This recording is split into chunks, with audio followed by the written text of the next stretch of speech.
Buenos días de nuevo y aprovecho para agradecer también la organización de las jornadas, no solo a Enerclub, sino también al Comité Jurídico de Sedigas, que ha sido quien ha puesto el programa encima de la mesa, a su cabeza Pelayo Echevarría de DP y el secretario Pedro Seco de Sedigas. La verdad que ha sido un trabajo muy laborioso, pero muy bien hecho, ¿no? A la primera han conseguido confirmar a todos los ponentes, cosa que normalmente no es fácil. Cuando estábamos hablando del programa, teniendo en cuenta que la audiencia pues normalmente sois todos abogados, yo le propuse a Pelayo el hablar de un tema muy estratégico en el sector gasista, como es el gas renovable, y yo temía que me dijera que no, pero la verdad es que lo acogió con mucho entusiasmo, ¿no? En el ámbito de que también a los abogados no solamente os gusta la regulación y las normas y las leyes, sino también saber pues, qué está pasando en el sector. Así pues, vamos a hablar hoy del gas renovable y os voy a contar cómo el Comité de Gas Renovable de Sedigas ha planteado esa hoja de ruta o ese plan para llegar a nuestros objetivos al 2030. Y cómo no, voy a empezar, como es un tema muy novedoso, os voy a empezar explicando lo básico, ¿no? Es decir, qué vocabulario utilizamos, las definiciones, qué tipo de gas renovables, cuáles son los usos, cuáles son los beneficios. Yo voy a empezar como si nadie supiera nada. Aquí veo a Miquel que se lo sabe todo y seguro que alguno más ya se lo conoce, pero bueno, os pido un poco de paciencia para aquellos que no lo conocéis y así ir aumentando el conocimiento de todos. Luego os voy a explicar cómo está este tema en España versus Europa, tanto en cifras como en la situación del biogás en concreto, y luego planteando en Sedigas la hoja de ruta para llegar a los objetivos 2030 y 2050 como yo os estaba explicando antes. Vamos a empezar por el vocabulario. ¿Qué es el gas renovable? Pues el gas renovable básicamente es un gas cuyo origen no es fósil, el origen es renovable. Por tanto, a pesar de que la composición es la misma, es metano, es CH4, puede provenir ya sea de residuos orgánicos, de la biomasa de los bosques o de energía eléctrica renovable. Y luego explico cómo funciona eso, cómo trasladamos este origen a ese gas final. ¿Cuál es la característica? La característica es que funciona igual que el gas natural, lo puedo utilizar en las mismas aplicaciones, no tengo que cambiar mi caldera de casa, no tengo que cambiar mi proceso industrial, lo puedo utilizar en la misma cogeneración, lo puedo utilizar en el mismo ciclo combinado, etc. Lo mismo, es el mismo gas, la composición final es la misma. Pero ¿cuál es la ventaja fundamental? Pues que me ayuda a conseguir una economía neutra en carbono porque reduce las emisiones de gases de efecto invernadero. Y todo esto lo vamos a detallar ahora. Este es un cuadro complicado, pero os lo voy a explicar por pasos. Para conseguir el gas renovable, tengo tres procesos. La digestión anaerobia de residuos, la sintetización de la biomasa o un proceso que llamamos power to gas. ¿Cuál es la característica de los tres? Pues que el gas que sale de los tres se puede inyectar en la red del sistema gasista español.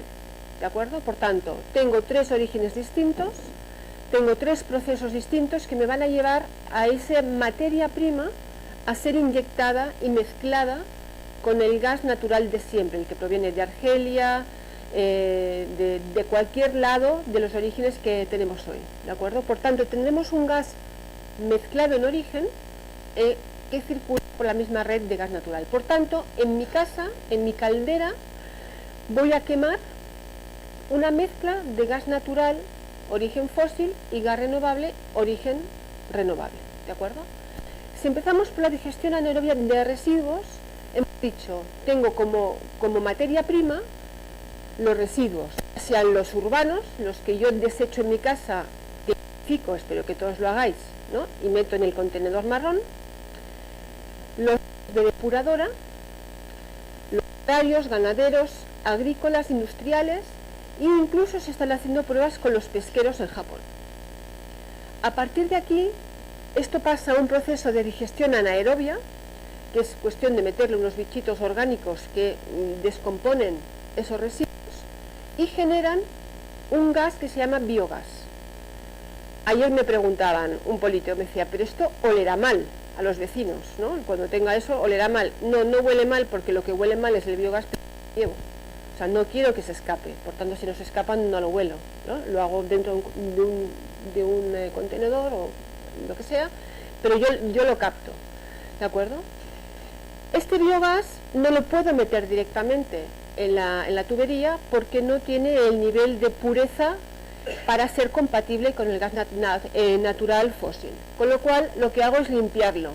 Es un proceso que llamo upgrading, y de aquí el biogás más puro es el que llamamos biometano, ¿no? Tiene un porcentaje de metano, que es el mismo que tiene el 90%.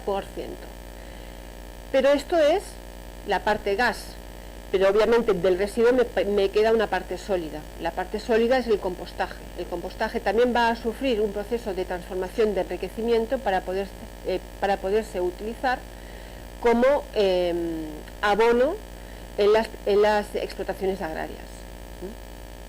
Por ya tenemos el primer gas renovable, el biometano, que vamos a inyectar en la red de gas. Segundo proceso, como origen la biomasa de los bosques, ¿no? Por tanto, tengo que hacer un primer proceso que es la gestión de los recursos forestales. Tengo que limpiar el bosque y recoger toda esa biomasa. Primer beneficio, el bosque va a estar limpio y mejor gestionado. A partir de aquí hago un proceso de gasificación, un proceso químico, y genero un gas sintético, podríamos decir parecido al biogás, pero no lo es un gas con un porcentaje bajo de metano. Luego hago, de hidrógeno, hago un proceso de metanización que lo enriquezco para generar el biometano, ¿de acuerdo? O sea, es un proceso químico, esto es un proceso más natural, por decirlo así, y esto es un proceso que yo provoco una reacción química para que salga un biometano que en su composición va a ser el mismo que el de aquí, por tanto lo puedo volver a meter en la red de gas natural, y también me va a salir un compostaje que luego lo voy a utilizar como abono. Y el tercer proceso es el que llamamos, muy fácil, power to gas, ¿no?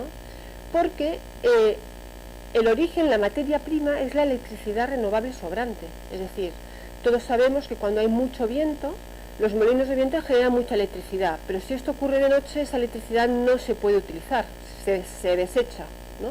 Por ejemplo. Con lo cual lo que voy a hacer aquí es captar esa energía eléctrica sobrante y por medio de un proceso de electrolisis voy a generar hidrógeno. El hidrógeno es un gas. Este hidrógeno directamente lo podría meter en un porcentaje limitado en la red de gas. Hay experiencias en Alemania de hasta el 30%. Y si no, lo puedo también hacer un proceso de enriquecimiento llamado metanización, el mismo que aquí, para convertirlo en biometano, mismo porcentaje que en el resto de procesos, y lo introduzco también en la red de gas. Con lo cual aquí estamos viendo 3 procesos diferentes, puedo sacar 4 productos, todos inyectables en la red de gas. ¿De acuerdo? ¿Cuáles son los beneficios? ¿Por qué nos estamos complicando la vida de esta forma? ¿No? Beneficios. Para el medio ambiente, economía circular. Como decía antes, espero que todos estemos reciclando la parte de los residuos orgánicos en casa. ¿Por qué? Porque a partir del 2023 la directiva europea ya indica que va a ser obligatorio el tener los residuos clasificados. O sea, no van a poder llegar a los vertederos los residuos que no estén clasificados. 2023 es pasado mañana, porque estamos ya en la mitad del 19, con lo cual, entre que eso se pone en marcha en las ciudades, etcétera, y es un lío, Mi barrio en Barcelona es piloto y es un lío. O sea, volvemos a tener las bolsitas de basura en la calle, ya no en contenedores, han desaparecido los contenedores. Hay camiones de diferentes colores que van recogiendo los lunes el orgánico y el plástico. Los miércoles, el martes no se puede echar la basura. Los miércoles el orgánico y el contenedor de los desechos que no se reciclan. El viernes el papel y el orgánico. El domingo, o sea que el sábado tampoco, con lo cual el pescado no se puede comer el sábado, hay que comer el domingo porque si no huele fatal. O sea, cambian bastantes cosas en la vida diaria, ¿eh? Eso os lo digo. Y si yo estoy de viaje, mi familia no echa en la basura, con lo cual se me acumula. O sea, es complicado, la verdad que es complicado. Pero vale la pena, porque esto contribuye a la economía circular. Por supuesto, no solamente en los residuos, digamos, domésticos de casa, pero por ejemplo tenemos un problema importante, y todos lo sabemos, en los purines, ¿no? En los purines ya todos los campos están saturados ya de abono de purines, ya no da más. ¿Qué hacemos con eso, ¿no? Luego hay la ventaja es que se van a poder tratar, ¿no?, esos contaminantes y patógenos que iban incorporados todos los residuos. Ya hemos dicho, la gestión forestal, ¿no? Mejora contra los incendios. Y obtener, obviamente, una energía renovable. ¿Qué pasa por el lado de la reducción de emisiones? Vamos a ver que el biometano es un sumidero de CO2 y además elimina los contaminantes atmosféricos. Os lo voy a contar con otra transparencia. Esto está publicado en el Inventario Nacional de Emisiones del 2016.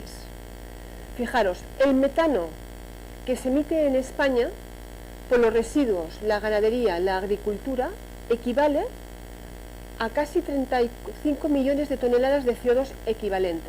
¿De acuerdo?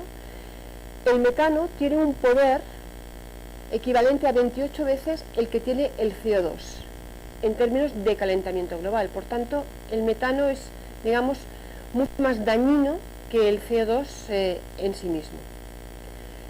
Estos 34,4 millones de toneladas son el 92% del total de las emisiones de metano en España.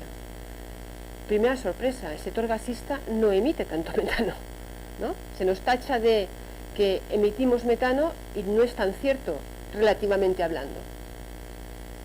Si podemos captar esas 34,4 millones de toneladas, las estamos quitando de las emisiones en la atmósfera, con lo cual la red de gas estaría funcionando como sumidero de CO2, ¿de acuerdo? ¿Se entiende? Pero alguien me dirá, sí, pero luego cuando lo utilizas, lo quemas, vuelves a emitir CO2, cierto, pero el balance siempre es negativo, fijaros. Aquí se ha hecho un número sencillo.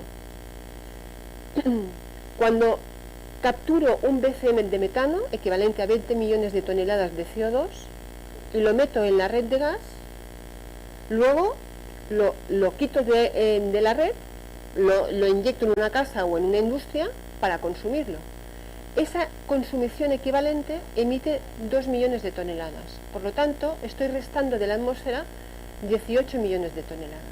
Por eso decimos que la red de gas se convierte en un sumidero de CO2. ¿De acuerdo? Lo importante es que estas emisiones de metano son, digamos, emisiones naturales, por decirlo así. O sea, no podemos evitar que los animales, ¿no?, dejen de defecar y eso emita metano, o que la agricultura emita metano, o que la biomasa en el bosque se descomponga y emita metano. Lo único que podemos hacer es capturarlo ese metano, ¿no?, y dar una utilidad, que es esta. ¿De acuerdo? Voy para atrás. Me había quedado aquí. Siguiente. Bueno, esto ya os lo he comentado. La generación eléctrica, o sea, cuando yo meto todo ese gas renovable en la red y a partir de ahí lo pueden utilizar los ciclos combinados para volver a generar energía eléctrica, esa energía eléctrica será renovable. ¿De acuerdo? Eso es lo que dice aquí. Por tanto, yo puedo generar energía eléctrica renovable sin tener que invertir en las redes eléctricas reforzando de las redes eléctricas, cómo se va a necesitar cuando vayamos a una electrificación completa de la economía. Eso es una alternativa a la electrificación completa de la economía. Y finalmente, los económicos y sociales. ¿Por qué? Porque la energía será sostenible, reducimos la dependencia energética, todo aquel gas renovable que produzcamos en España, ¿no?, energía local, la vamos a tener que reducir de importaciones, porque no vamos a consumir más gas, es el que consumimos.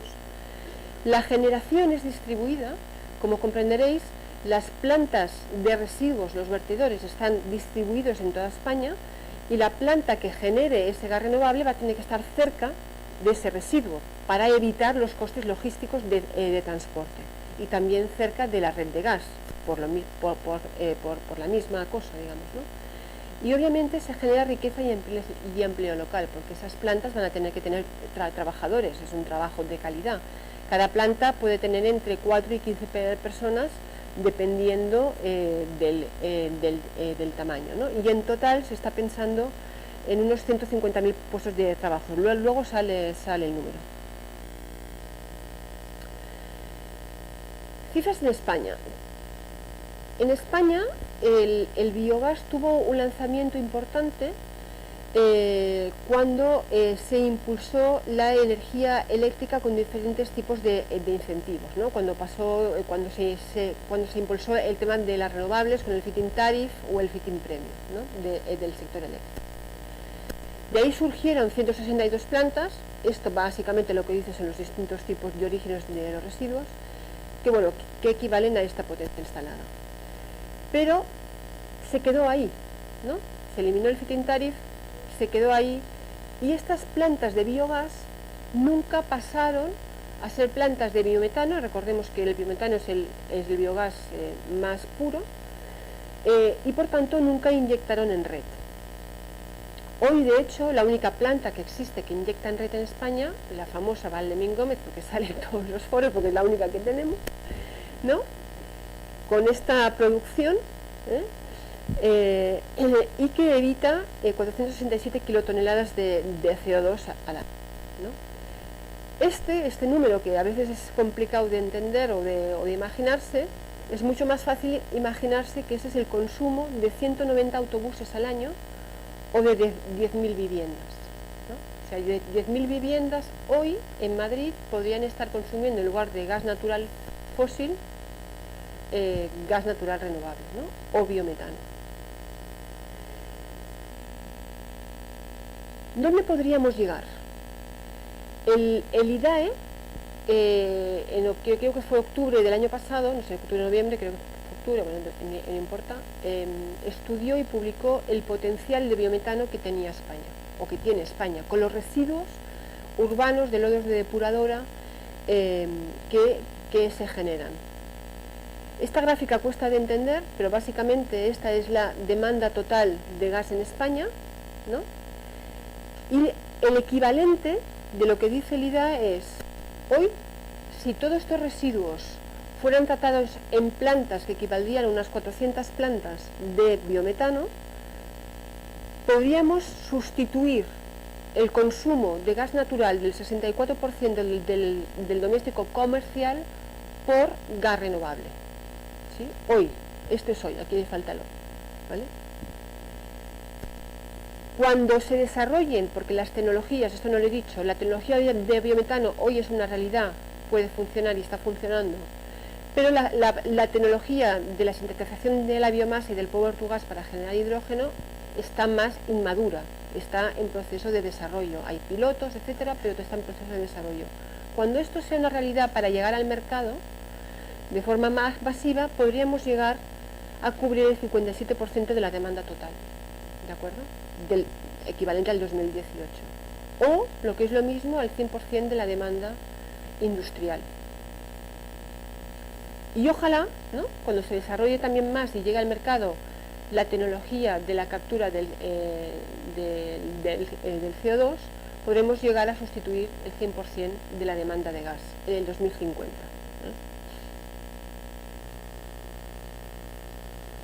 Como os decía, con el potencial establecido de biometano que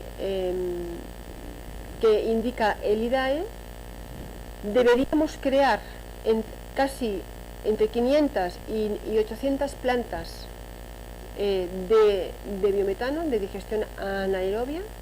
Esto supondría una contribución neta al PIB de entre 300 y 500 millones de euros y entre 15.000 y 25.000 empleos. ¿De acuerdo? Todo esto está recogido en un informe que tenéis colgado en la web de Sedigas de Creara, que a partir de ese potencial estudia qué es lo que hay que hacer para conseguirlo. ¿Cuál es la situación en Europa? Bueno, es abrumadora. Yo os puedo contar los números, pero ya lo veis. O sea, la situación en Europa es abrumadora. Porque ha crecido, las plantas de biogás han crecido muchísimo. Aquí tenéis un número que dice que del 2009 al 2016 ha crecido en un 184%, ¿no? Pero no solo la de biogás, sino también la de biometano, ¿no? Destacando Alemania, Inglaterra y Suecia, ¿no? ¿Por qué? ¿Por qué en Europa tanto y en España tan poco, ¿no? Esto me lo preguntan cuando yo lo voy a contar ahí a las instituciones públicas. ¿Y por qué? Bueno, ¿por qué? Pues básicamente porque en Europa tienen mecanismos de incentivación. O sea, cuando esto empezó en el 2006, en España también puso mecanismos de incentivación, pero los quitaron y no fueron lo suficientes. En Europa han continuado y los siguen teniendo, ¿sí? Con lo cual, digamos que esta energía renovable térmica, no eléctrica, en el resto de Europa apostaron por ello y la han incentivado. En España no se incentivó, muchísimo más otro tipo de energía renovable eléctrica, como es la eólica y ahora la solar. Y ahora vamos por detrás, ¿eh? Pues bueno, nos tenemos que poner al día. O sea, esto no hay que llorar, simplemente hay que ponerse a trabajar. Bueno, en Europa hay más de 500 plantas de gas renovable, mientras que en España hay una sola, pero, como os decía, la diferencia es que se establecen mecanismos de ayuda, ¿no? Yo creo que la gráfica lo dice todo. La buena noticia es que hay varias empresas ya representadas aquí que están a punto ya de empezar la operación con plantas piloto. En el grupo de trabajo de gas renovable en Sedigas, que hoy es un comité, ha creado una hoja de ruta para llegar al 2030 con esas plantas de biometano operativas. ¿Qué necesitamos? Pues que ese Plan Nacional de Integrado de Energía y Clima fije un objetivo para el gas renovable. En el 2030 queremos este porcentaje de gas renovable en la tarta de energía renovable de España. Esto nos ayudaría mucho. ¿Por qué? Porque tendríamos una vía adelante, ¿no? Las empresas tendríais, oye, queremos llegar aquí, ¿no? Que la transposición de las directivas se identifiquen políticas de fomento del gas renovable, como por ejemplo pues estas directivas que os comentaba de residuos, ¿no? Que en el 2023 la recogida de residuos tiene que ser totalmente selectiva, que en el 30, y esto no os lo he comentado, en el 30 todos aquellos residuos aptos para ser reciclados no van a ser aceptados en ningún vertedero a no ser que vengan clasificados, con lo cual ahí tenemos ya una vuelta de tuerca más. Y en el 35 los vertederos tienen que disminuir su volumen al 10% que tienen hoy, ¿no? Con lo cual ahí, ¿qué hacemos con el resto? Bueno, pues es lo que tenemos que inventar, ¿no? Y realmente el gas renovable ahí nos va a ayudar mucho. Luego hay ciertos aspectos regulatorios nacionales que habría que mejorar, ¿no? En los protocolos de detalle pues falta alguna cosa más, en la división de funciones de quién hace qué, ¿no? Quién inyecta, quién es el dueño, quién, etcétera. Esto también había que esclarecerlo. Sobre todo necesitamos que se abra una línea de desarrollo e investigación tecnológica. Como os decía antes, la tecnología del gas renovable por la parte de la digestión anaerobia está inventada, no hay que inventar nada, es una tecnología madura. De hecho, en Europa, como habéis visto, hay muchísimas plantas y se hace. ¿Por qué nos cuesta tanto? Pues porque digamos que la efectividad económica depende de la mezcla de residuos que estás introduciendo en la planta, porque no es la misma unos residuos agrarios de un tipo como agrarios de otros que pueden tener en Alemania, por ejemplo, los ganaderos de un tipo que los ganaderos de otro, los urbanos de un tipo que los urbanos de otro. Depende mucho de la mezcla que estás poniendo dentro, ¿de acuerdo? También depende, como os he dicho antes, de los costes logísticos, cuán cerca tienes la planta de los residuos o de la red de gas. Y todo eso hace que necesitemos un poco más de investigación, no tanto en la tecnología, sino en la efectividad económica. Y por supuesto hay que impulsar la investigación en las otras dos partes, que es la sintetización de la biomasa y la creación de hidrógeno a partir de la línea del power to gas. No estamos pidiendo feed-in tariff, porque no es factible hoy, no queremos que se cree otra burbuja como se creó con las renovables, desde luego. Pero sí, cualquier producto nuevo que introduce en el mercado de cualquier sector necesita un mecanismo de ayuda, ¿sí? para superar esas barreras de entrada. Entonces, esto ya está trasladado al Ministerio, el Ministerio lo está pensando, ¿no? Ahora no es el mejor momento, pero bueno, digamos que sí está trasladado y han dicho, bueno, que lo mirarán. Un mecanismo de ayuda muy importante es la creación de los certificados de origen. O sea, cuando una energía es renovable, tiene que llevar el sello, oye, soy renovable, ¿no? Porque si no, cualquier cosa se podría vender como renovable y no es cierto. Cuando tú tienes un sello adicional, eso cuesta un dinero adicional. Por tanto, digamos que el valor de esa unidad de gas que vas a vender va a ser adicional. Un sector que lo está demandando a gritos es el sector de la automoción, porque el sector de la automoción a partir de cierta fecha va a tener que pagar multas millonarias por las emisiones de CO2. En cambio, si puede vender coches de gas renovable, ¿no? Pues ahí tiene el sello de calidad de renovable y por tanto evitaría esas multas. Y pagaría gustoso el sobreprecio del certificado de calidad de origen renovable, ¿no? Y por otro lado, hay que hacer un trabajo de integración de todos los actores en la cadena de valor, ¿no? Y ahí, Sedigas, nos hemos puesto un poco a la cabeza, nos hemos puesto las pilas. Hemos integrado dentro de la asociación a algunas asociaciones ya sobre residuos, tenemos a FEGER y tenemos a EBIC y vamos a continuar integrando, y estamos trabajando en crear una plataforma de información sobre toda la cadena de valor.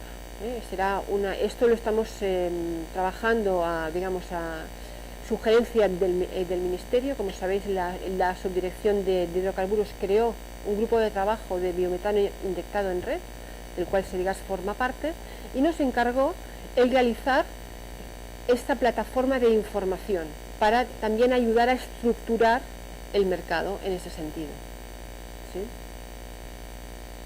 Y esa sería la hoja de ruta. Obviamente cada uno de estos apartados es eterno, o sea, tiene sus derivadas y sus más y sus menos.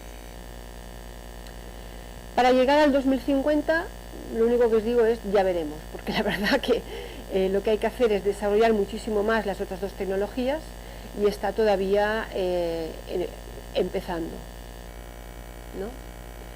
Y como conclusiones, para que os llevéis a casa, el gas renovable es una solución viable, o sea, hoy existe. Vamos a conseguir crear riqueza local y empleo si lo desarrollamos y lo implantamos en toda España, porque podemos llegar a cubrir el consumo del doméstico hoy y parte del industrial a futuro, pero su desarrollo requiere una política global de país, o sea, requiere que realmente lo creamos y apostemos por ello, como han hecho en otros países europeos. Y por tanto necesitamos desarrollar un marco regulatorio acorde. Y os diría, lo dejamos aquí y vamos a tomar el café. Bueno, no sé si hay alguna pregunta. Ah, mira.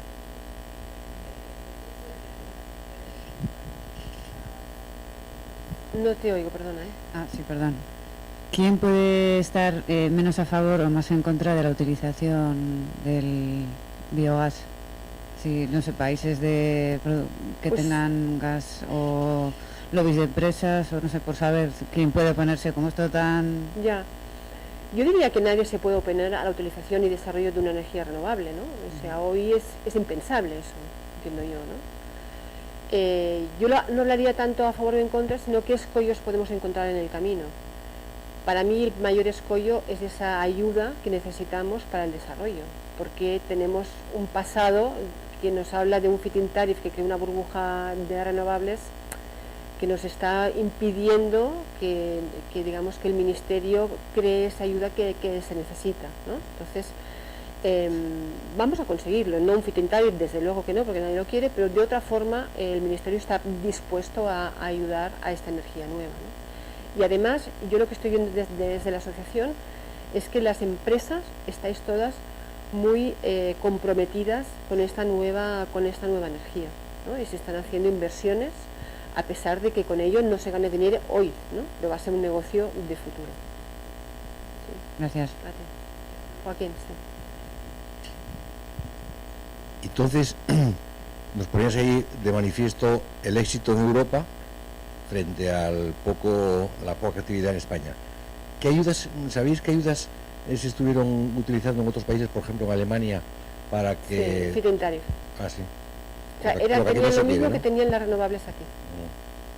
Lo mismo. Tiene sus detalles adicionales, pero básicamente. Gracias. Que fue de hecho lo que ayudó a desarrollar a la eólica y a la solar. O sea, lo mismo. Muchas gracias, Marta, muy interesante. Una pequeña cuestión, ¿qué es en la diapositiva penúltima o antepenúltima actualización del PD1? PD01, le falta el 0. A P0. Sí, es el PD, ¿no? Le falta el 0. Es el protocolo de detalle, ¿no? Regulatorio que necesitamos para que todo esté bien Protocolo afectado. gasista. Sí. Ah. Y el Real Decreto del sector biometano... Mira, Miquel te lo va a contestar mejor que yo. Sí, eso está en el protocolo. Exactamente. Exacto.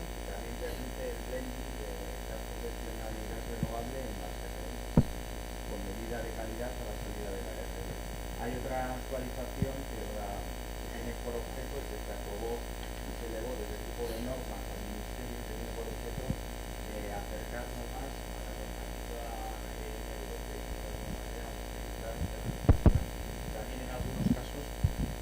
en algunos casos permitir unas normas parecidas a la inyección en distribución también en transporte cuando no afecten a ciertas infraestructuras críticas como pueden ser los almacenamientos subterráneos.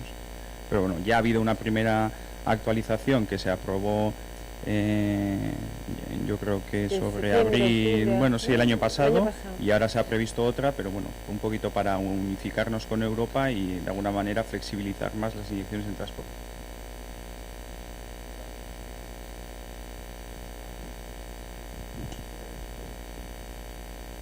Sí, pues vamos al café, ¿no?